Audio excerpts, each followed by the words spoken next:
Church, happy Wednesday. It's time for Wednesday Wi-Fi. How is your divine connection?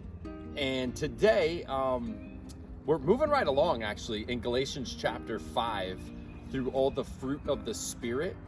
And we've done love, joy, peace, and now we're on patience. And I think it's pretty amazing that each one of these, I just want you to always keep this frame of reference. They are a product of the Holy Spirit being activated in your life. By virtue of the Holy Spirit inside of you, you have the ability to tap into the supernatural fruit that God has placed in your life.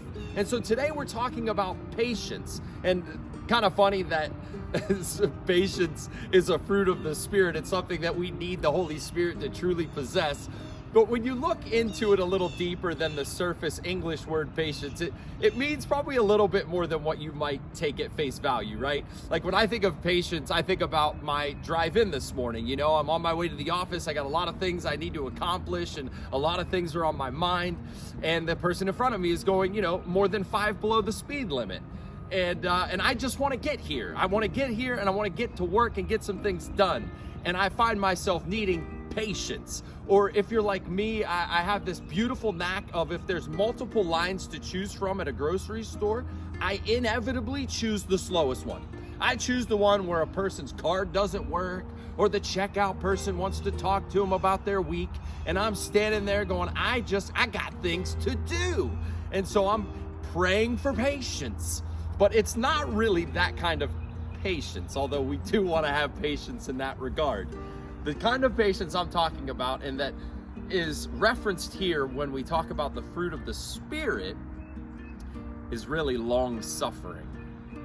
And that's a hard one because it shows that, there is going to be suffering in the Christian life.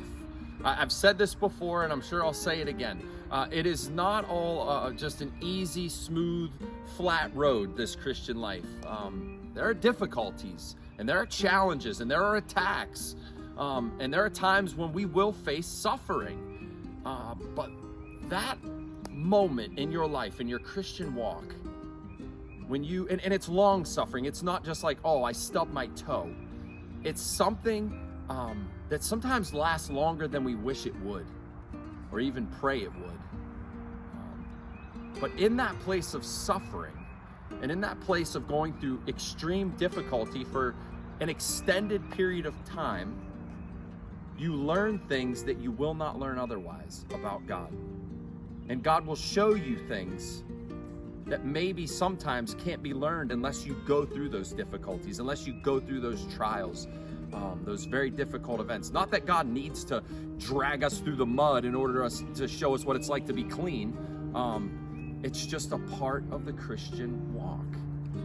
But in that place, I want to encourage you that there is a fruit of the Spirit that you can tap into if you find yourself in a place of difficulty, if you truly suffering, that you can tap into that fruit where the patience, the long suffering of God will not only carry you through and see you through to the other side, but I guarantee you're going to learn some things about God along the way. I'm going to give you one quick example before I transition to this weekend.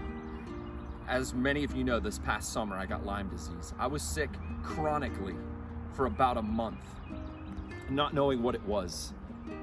And it was actually excruciating. I mean, there were days where I couldn't get up. I had no energy. I was, from the back of my neck down my spine, was just throbbing. I had fever, chills. I mean, just everything suffering. And it was horrible. But I remember at one point, I said, God, I feel like you're teaching me something. It was like the fog cleared in the middle of my suffering, and I asked God to show me, what is it that I'm supposed to learn through this season of suffering? And he taught me some valuable lessons about Sabbath and rest and taking that time to just be in his presence and slow down, sometimes even stop. And it was a valuable lesson for somebody who likes to go, go, go, go, go. But I don't think I would have learned that lesson any other way.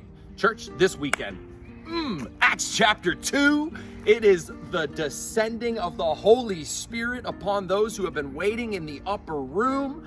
They have been praying, they have been in unity, and now the time has finally come. The time of waiting is over. The Holy Spirit has come, and we are going to unpack that Peter's sermon. It's so powerful. And then we're going to learn something very valuable at the end of that, which is going to lead us into our party, our spring party that we're going to have. I can't wait. It's after second service, by the way.